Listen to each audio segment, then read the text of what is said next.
Le début de tout parcours. Dans cette vidéo, je vais vous parler de tous ces sujets. Où investir, pourquoi c'est un bon véhicule d'investissement, quels sont les risques, un sous-doublé de 50% versus 1000 dollars par jour, les qualités requises en affaires, l'effet du levier, le profit se fait à l'achat, les calculs, la croissance et la capitalisation du prêt, comment peut-on s'enrichir avec un immeuble par année, le rat race, le cash flow quadrant, l'hypothèque, la gestion du temps et les priorités, les objectifs et finalement les références. Où investir? Investir en bourse est un marché instable. En fait, la bourse, c'est quand tu achètes une partie d'une entreprise. C'est instable car quand l'entreprise va mal, tu perds de l'argent. Mais le contraire est vrai aussi. Travailler avec un emploi pour accumuler des millions est une mauvaise idée, car cela va prendre beaucoup de temps, de patience et d'efforts. Trouver une idée de génie est une bonne idée, mais cela requiert une quantité énorme d'efforts, comme créer le produit, créer l'entreprise, etc. Essayer de gagner à la loterie, c'est 100% de chance et 100% d'hasard.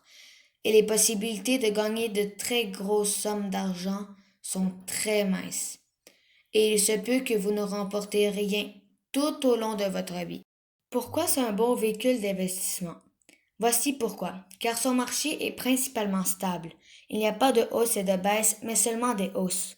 La valeur de l'immeuble augmente souvent chaque année. De plus, le loyer de locataire paie l'hypothèque pour les immeubles de 6 logements et plus. Quels sont les risques en immobilier? Il y a la mauvaise gestion, l'immeuble prend feu, le locataire ne paye pas, les taux d'intérêt augmentent, etc. Mais il y a aussi des assurances, comme l'assurance civile et l'assurance habitation. Ces assurances sont au Québec. En France, le pourcentage des loyers impayés est de 3%, selon Gérer seul ma gestion locative. Donc, il y a 97% de chances que le locataire paye, et ça ne devrait pas être bien loin pour les autres pays. Un sous-multiplié par 50% versus 1000 dollars par jour. Quel salaire choisiriez-vous? Temps écoulé. Bon, ici on ne voit pas très bien, mais ceux qui ont choisi d'avoir le salaire de 1000 dollars par jour, vous finissez avec 40 000 dollars. Et ceux qui ont choisi d'avoir le sous multiplié par 50%, vous finissez avec 221 146 dollars. Je sais, c'est un exemple exagéré, mais c'est pour vous montrer que l'investissement est toujours gagnant. Les qualités requises en affaires. Ici, j'ai une liste, mais on pourrait bien en ajouter d'autres. J'ai la détermination, l'engagement, la persévérance, l'efficacité, la discipline, l'optimisme, l'organisation, la motivation, la passion, l'audace, le courage et la vision. Ici, la vision, je ne parle pas de voir avec les yeux, mais s'imaginer dans le futur. L'effet du levier. Ok, cette partie va être un peu difficile à suivre, donc n'hésitez pas à reculer la vidéo en cas d'incompréhension. Avant que je commence, voici un terme important. La mise de fonds. C'est l'argent que vous avez dans vos poches. L'effet du levier, c'est utiliser l'argent des autres. C'est plus avantageux que 100% de mise de fonds sur l'immeuble. J'explique. Faisons l'exemple avec un immeuble de 100 000 dollars. Disons que vous possédez 10 000 dollars en poche et que l'hypothèque est de 90%. Tout d'un coup, la valeur de l'immeuble augmente de 10%. Donc là, ici, vous payez 10 000 dollars de mise de fonds et la valeur de l'immeuble augmente de 10 000 dollars. Votre profit sera alors de 100%. Contrairement si vous achetez l'immeuble avec 100 000 dollars, votre profit sera seulement de 10%. Avantageux, n'est-ce pas? Attention, c'est une lame à double tranchant. Vous devez choisir le bon achat et bien négocier le prix. Disons que l'immeuble perd 10% et que vous avez choisi l'option du 10 000, votre perte sera de 100%. En fait, c'est que ici, vous payez 10 000 dollars de mise de fonds, mais l'immeuble perd 10 000 dollars de sa valeur. Votre perte sera de 100%. Le profit se fait à l'achat. Qu'est-ce que ça veut dire? Ça veut dire acheter un immeuble sous la valeur du marché. Donc, tu dois négocier le prix à la baisse et le profit y sera déjà présent. Aussi simple que ça. Les calculs.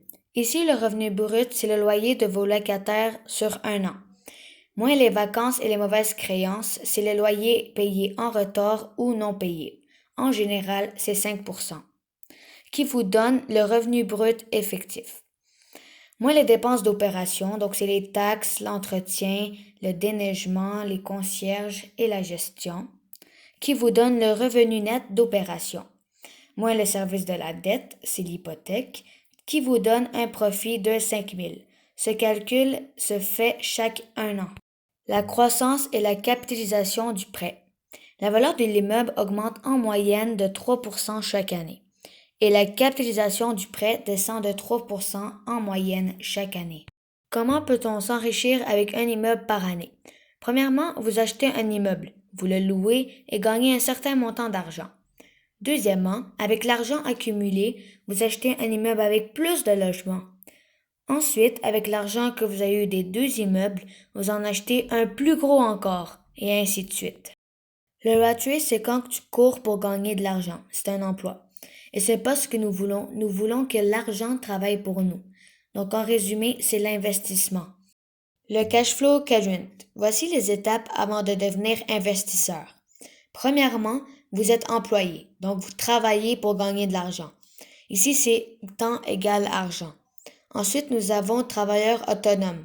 Donc, vous êtes médecin, avocat ou vous détenez une petite entreprise. Ici aussi, c'est temps égal argent. Ensuite, nous avons les grandes entreprises. Donc, ici, c'est vos employés qui vous font générer des revenus. Et finalement, investisseur, c'est l'argent qui travaille pour vous. Donc, en fait, ici, c'est que votre argent se multiplie. Mais attention, vous pouvez tout de même être employé, travailleur autonome ou avoir une grande entreprise, vous pouvez quand même investir. L'hypothèque. C'est quoi l'hypothèque? C'est un type de prêt qui permet d'acheter une propriété. Si vous ne remboursez pas à temps la somme due, le prêteur peut prendre possession de votre propriété. Le terme, c'est le pourcentage qu'il faut payer de plus au prêteur. Ensuite, nous avons le terme, donc c'est la période quand le contrat hypothécaire est en vigueur, donc c'est 1 à 5 ans.